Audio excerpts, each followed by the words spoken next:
Hello, everyone. Welcome to Being Immersed, our live stream series where we explore the transformative power of immersive media. I'm so excited to have you here as we dive into today's theme integration. How do we blend the physical and digital realities? An essential principle for crafting cohesive and captivating immersive experiences.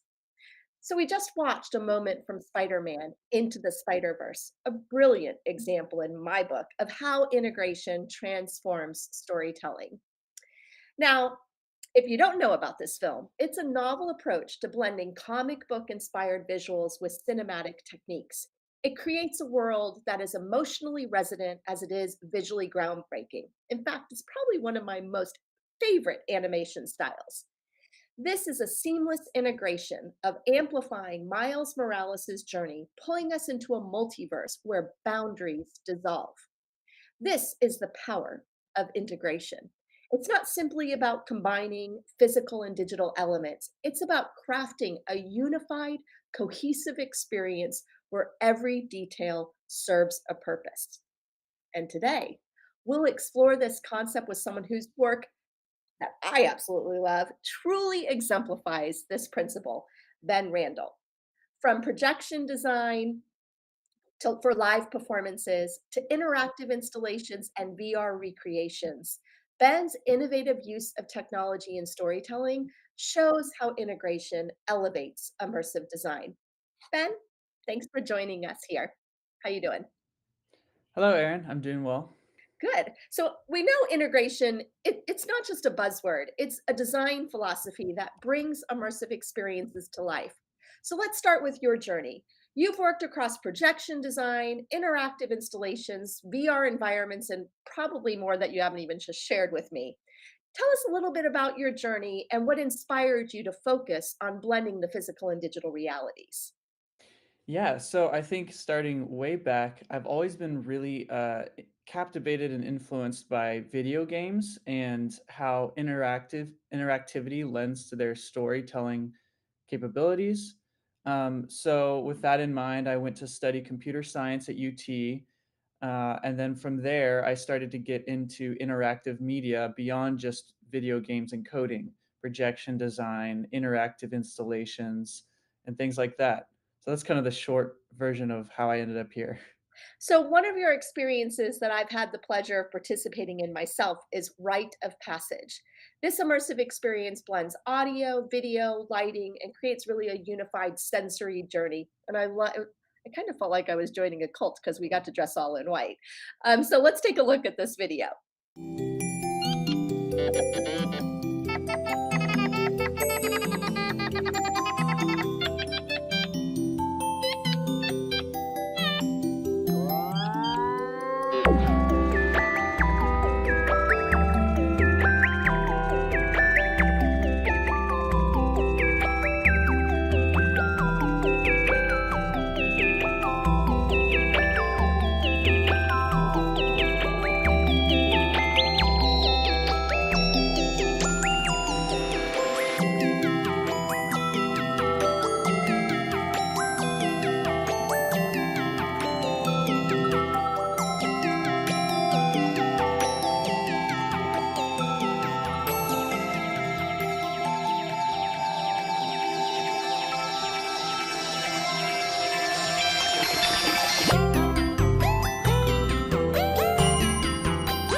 So, Ben, how does this project reflect your approach to blending the physical and digital realities? Like, what's the most important element in achieving cohesion? Yeah, well, in a broader sense, I think integration is important to telling a story. All the elements need to be cohesive in their purpose and direction. But on Rite of Passage specifically, and even this scene, all of the elements are actually following the musicality of the artist.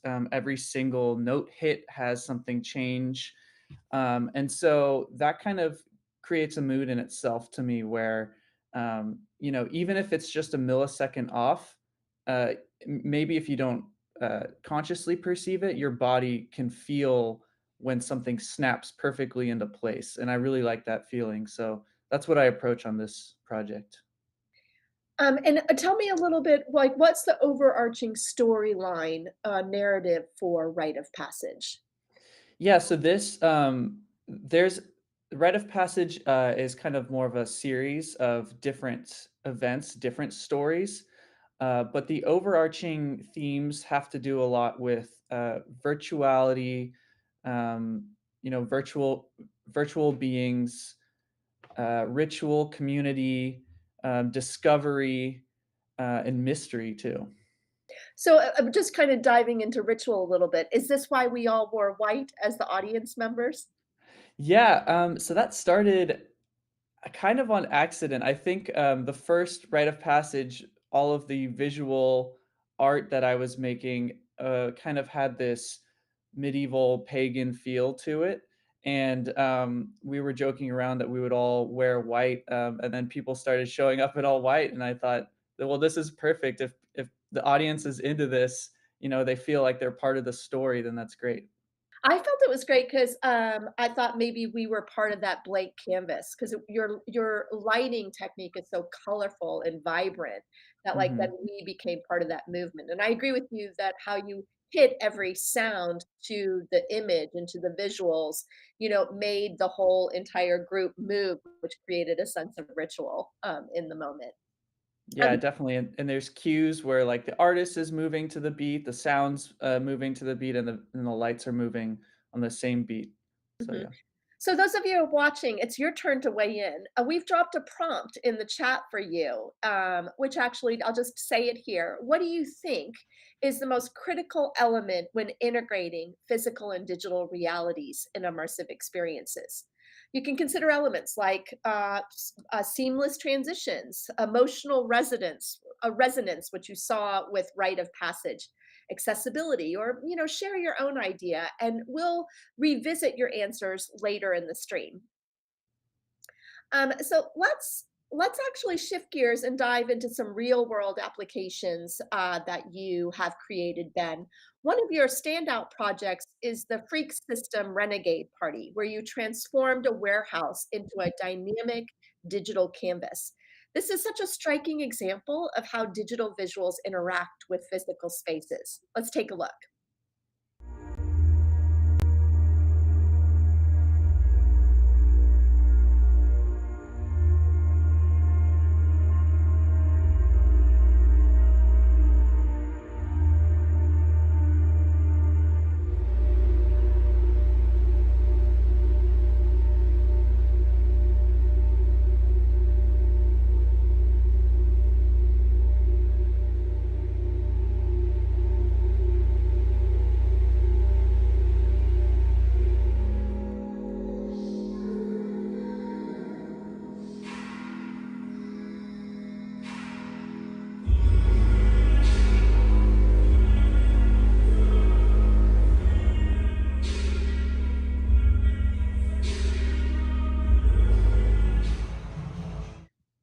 So I love watching that you're using a warehouse environment. How did this project come to be, Ben? Like, I kind of feel like I heard once that like you had to find out where the hidden space was. Is this the warehouse?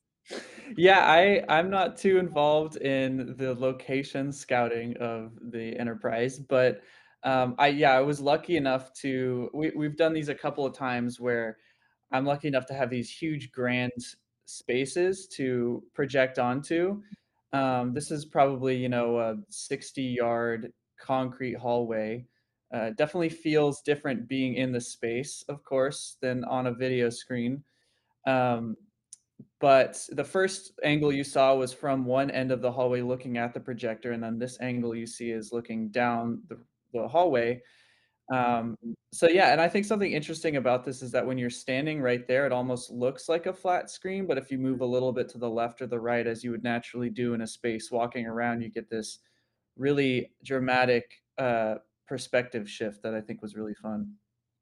And behind the scenes, describe a little bit how you designed this. What tools did you use, and did you have to really go in and measure it all? Like, how does this work? Yeah, so starting with the actual content that you see flying back and forth, I worked with a media designer friend of mine, Don Boyage. He also helped me on Rite of Passage. He went in and used an AI tool called Segment Anything, which he processed hundreds and hundreds of photos and cut out, silhouettes of people on the beach or birds flying in the sky. So that's how we got this huge data set of interesting images that we layered with other kinds of textures. Then in the space, set up a projector, mapped the walls with Touch Designer, and then created this kind of ever-evolving patch, pulling up those images, all those tiny PNG textures, and kind of like throwing them around at the walls like you'd see a modern artist throwing paint balloons, at the wall. Yeah, So that's kind of so it never repeats and it always kind of feels fresh. nice, nice. So another project you worked on was the Royal Caribbean's Icon of the Seas, the Wizard of Oz performance. And what I found fascinating aspect of this project is how the digital Emerald City wasn't just a backdrop. It had to be perfectly synchronized with the physical set and the performers themselves. Let's take a look at that and then kind of unpack it. Oh, we're almost there at last! At last! You're out of the woods, you're out of the dark, you're out of the night. Step into the sun, step into the light. Keep running and find the most glorious place on the face of the earth or the sky. Oh, go and follow your heart, follow your home. You're out of the woods, you're out of the dark, you're out of the night. Step into the sun, step into the light. March into the gate and lead it It's beautiful, isn't it? Just like I knew it would be. It really must be a wonderful wizard to live in a city like that.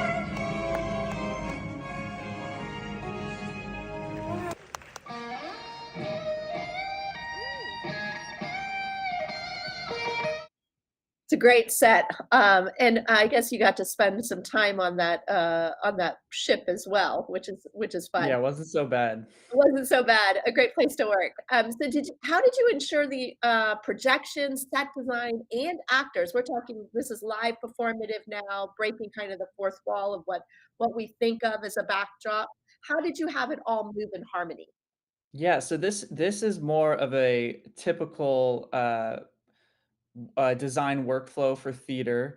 I was assisting a projection designer, Daniel Brody, who sat in many meetings for months before this, discussing with a scenic designer and a director and other producers, kind of deciding on the direction of what all the set elements look like because they'd have to match the projections. So after those discussions, the scenic designer would go create that huge backdrop.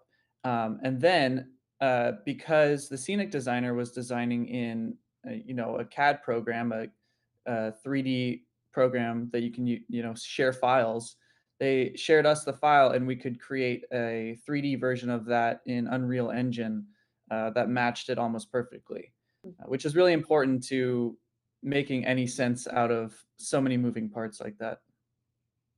Right, so many moving parts. What would you say is the biggest challenge in aligning the digital and physical in real time?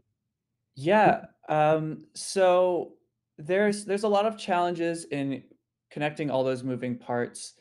Um, as you saw in that clip, there's the actors on stage had a stage direction to kind of see the Emerald's city in the distance, and then turn around with all of the scenery so that they could face it and walk towards it or something. So with video files that large and 3D renders that big, if the timing is off a little bit and it doesn't really fit, then you have to go and re-render the whole thing. So a lot of challenges are these kind of, like I mentioned earlier, making things snap like perfectly because Yeah. even if it's a little bit off, you'll feel it.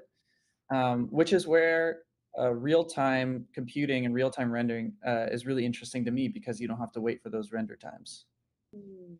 And so then can you make edits on with a lot of different roles in this experience? Yes, yeah, there's a lot of roles. I was working with an animator, Gabe Aronson in New York, and he spends a lot of time beforehand building these 3D sets from the files from the scenic designer.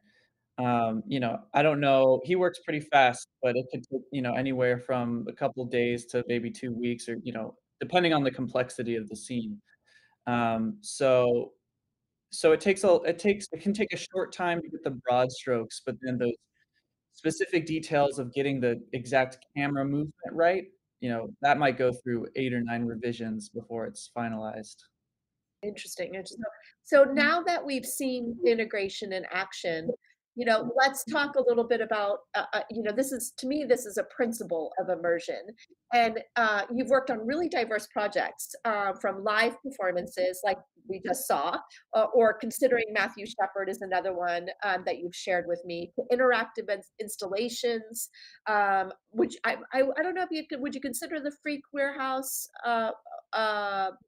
an interactive installation or more art It I would more say, art? there wasn't any audience interaction, but it was real time, and I think I had a, audio analysis part of it, so I guess technically it's kind of, like, interactive, but the audience couldn't really do much to influence it. But, like, you worked on the Heathrow photo booth. Can you talk a little bit about either of those? Yeah, so I worked on a photo booth recently. A large makeup brand approached us to make a game where you'd go up to a photo booth.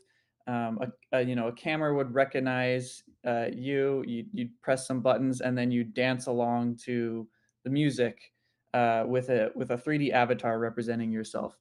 Right. Um, Kind of a fun Just Dance on the Wii inspired kind of game. You Reminds get me of points.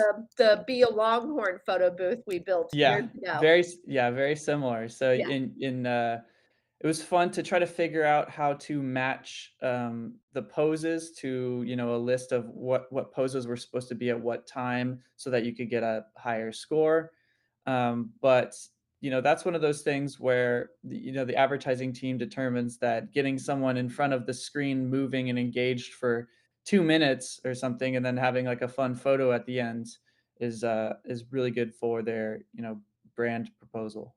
that's right. Helps them connect to the brand more, makes it feel like they have agency and stepping into it, and always a nice memento. What about considering Matthew Shepard? Can you tell us a little bit about that one? Yeah, that's another typical, theater design, this time in the opera world. That was I was assisting, Camila Tassi, also from New York, working on projections for an opera telling the story of, Matthew Shepard, who was the young boy who was murdered by, some other college kids, pretty much for being gay, and, so that was a really, really important one to work on. It felt, I like stories like that where you can tell very human stories and connect with people. But it was interesting to work on video from that because we would show clips of news reports at the time, Mm. in the context of this newly composed opera of people kind of singing about the story. So yeah, it was interesting. So, I completely agree with you. I think creating impactful experiences for participants, especially, really helps like foster immersion when they can really be in an immersive experience. Why do you, what do you think it is about using integration, using blending the physical and digital to create those impactful experiences? Yeah, I think, as humans, we respond to new environments and new stimulus at a heightened sense than we would if we're sitting in the same room we always sit in. Our brains are trained to pick out, interesting things out of all this overload of information we get from all of our senses. So if you go into a new space that has, you know, unfamiliar lighting and unfamiliar, you know, architecture, it activates your senses. So when you blend lighting and interesting architecture and media, things like projection, um, it immediately draws your attention and makes you kind of feel embodied or even sometimes out of body, which I think is interesting. So I love your background, Ben, because you started in computer science, which you could have gone into so many different industries with that, and then you got your MFA in integrated media in a theater and dance department, and yet you're working beyond theater into really thinking about like from live immersive in real time interactive art to your DJ work, to doing things like the VR experience you just discussed.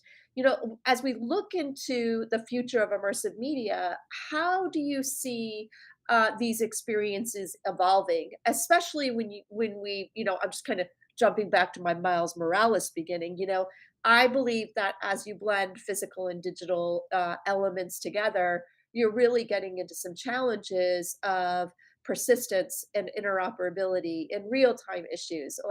And there's a real responsibility from a creative technology standpoint to make sure that you're embracing and engaging the audience, but you're also being aware of like what we're asking of them.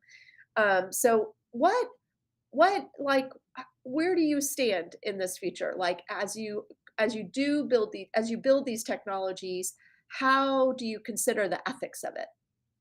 Yeah, it's a big question, and it's changing every day, especially with how fast things are moving in AI and how much kind of content, as they call it, is being pumped into things, and especially in ways that we can uh, observe every day on our phones and stuff.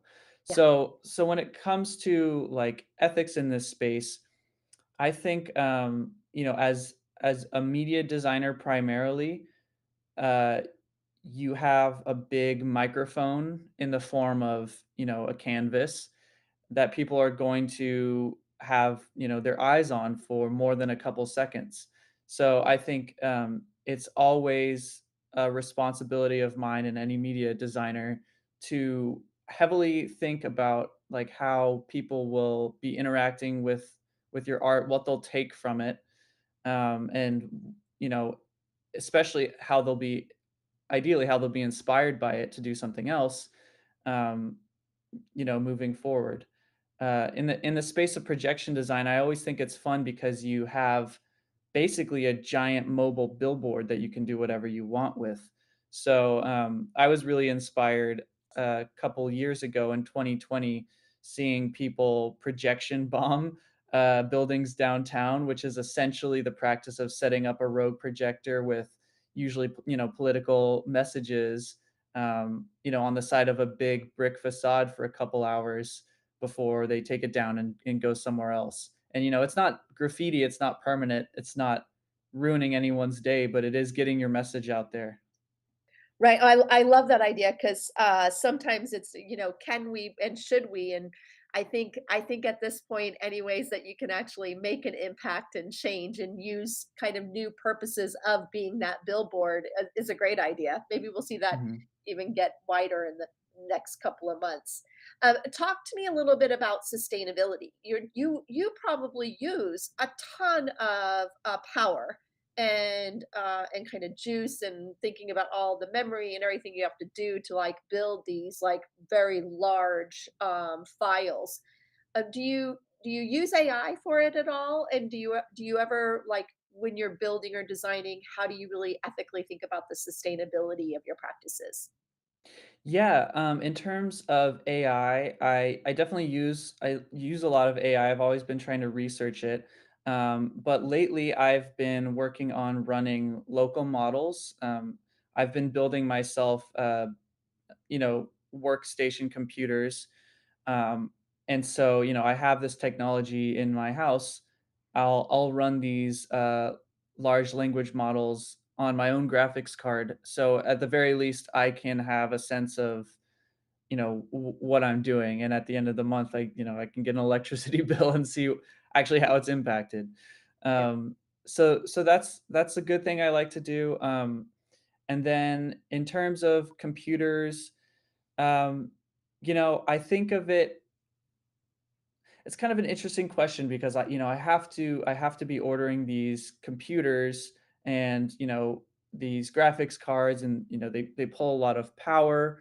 But, as long as I think I'm using it to inspire or tell stories or connect people with some message or with each other. Um, I think that is a good use of the electricity I'm using, for example, or the materials that I have. Yeah, and starting in 2025, what's a project if you could dream big right now, and thinking about, like, all the tools at your disposal and the skills you have, what do you wanna do next? I am constantly changing what I want to do next. I think that's As that's one any good thing I creative like. does. Yeah, that's one thing I love about being in this field is, I can go super deep into VR one day and then change over to a photo booth and then change over to an opera. But at the end of the day, I'm always chasing new ways to create, kind of grand spectacles with music and light. That's what I love doing. Very cool. So let's check out some of the responses in the chat, from our earlier question. The prompt was, what do you think is the most critical element when integrating physical and digital realities? And here's what some of the audience members said. I'd love kind of your opinion, like what do you think of what they're sharing? Here's what they said: worldly integration, it has to be part of the story, otherwise it feels mechanical. And another prompt, which I think is really interesting, is someone shared accessibility for sure. A lot of tech isn't accessible to all, so I think it's important for us to consider when we're integrating physical spaces to allow for more diverse experiences. Any comments on that, Ben? Yeah, on that second one, I'll start there.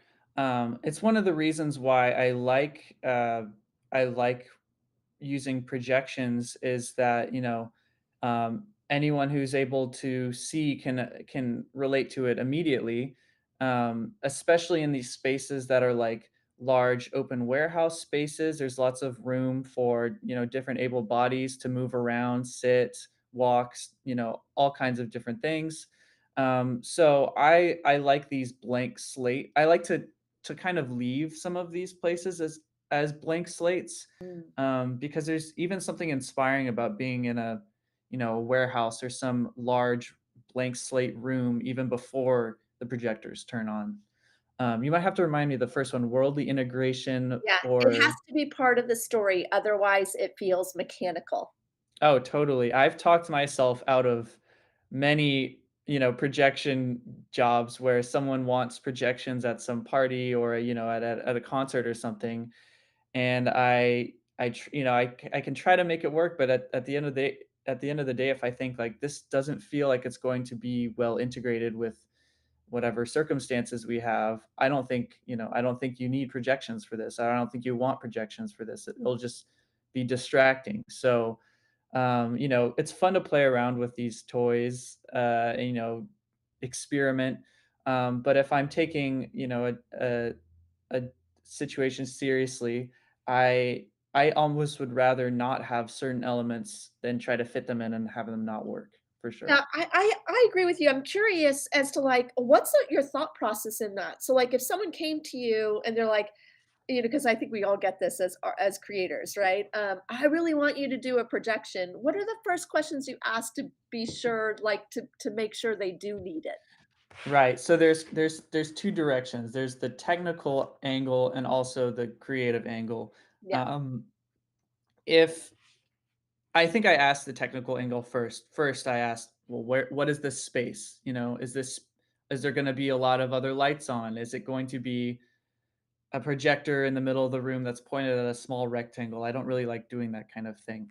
So I ask these technical Like a questions like, what's slideshow. yeah, exactly, like a PowerPoint. I like to ask those questions like, what is this space? What tools do we have to work with?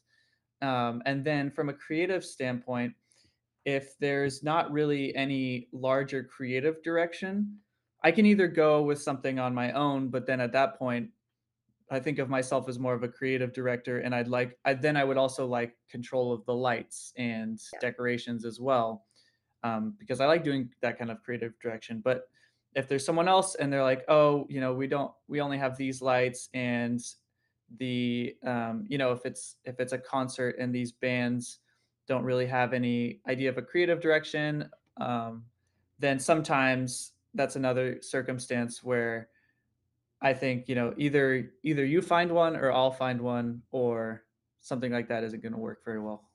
right. So we have some live audience questions ready for you too. Here's one. What connects you to ritual? Did you have experience in religious studies?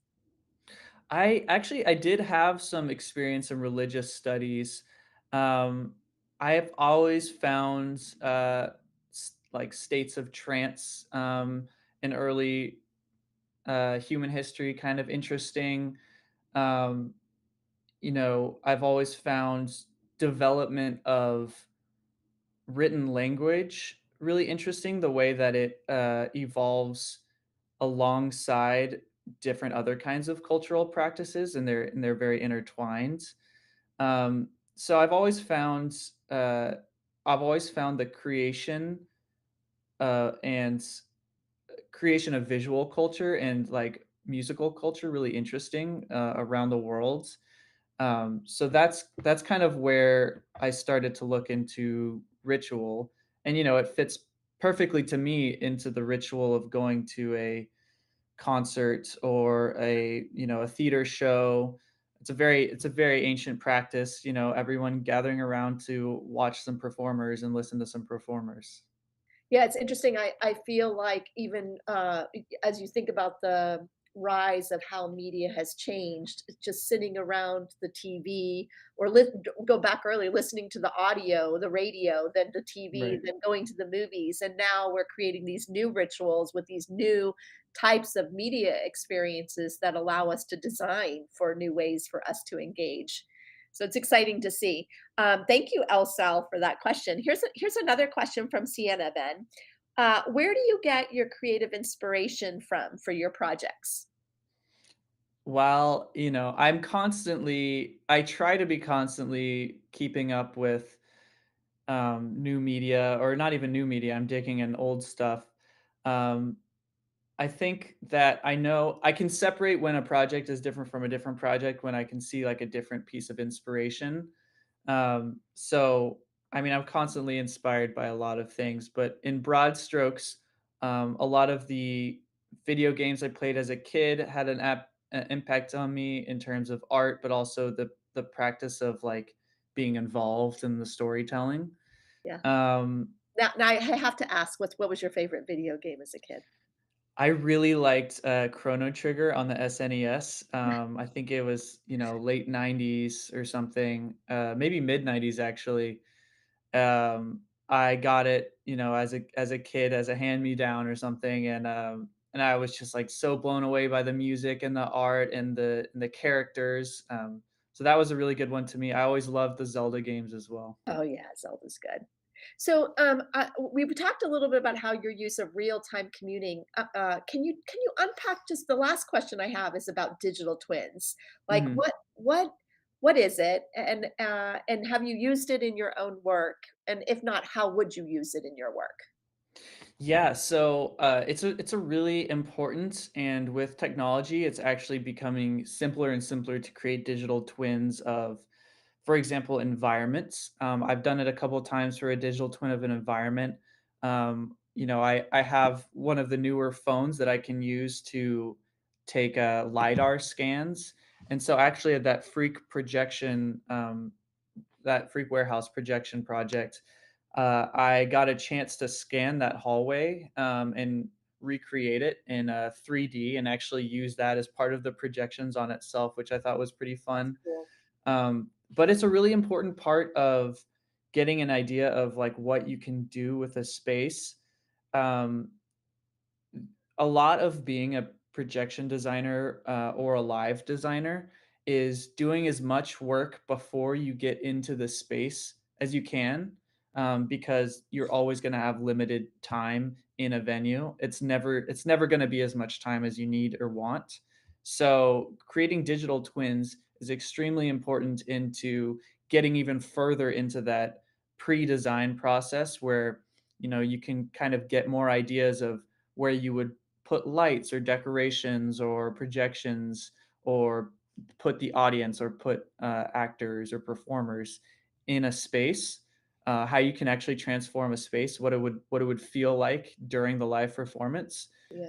And even recently I've been experimenting with, I create all this in 3D and then I go into it in VR to really feel like how it would be in that space Yeah, looking around. using VR tool not as the end all, but to be able to simulate things before you get into Yeah, the physical environment. pre-visualization. Yeah. More questions are coming in, so I'm gonna throw out 2 more for you. Kiki shared, "Have you had any experience with a client that what they're asking is out of your current skill set or too larger than life, and how did you navigate through that?" It's a good Yeah, question. that is almost one of the main parts of a media designer or a live designer's job.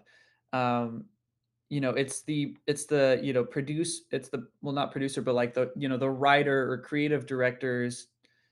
Their role, in my opinion, is to dream really big and kind of overextend what's possible, and then a lot of what I like to do is find what's interesting from those huge broad ideas and drill down, make these parts a reality.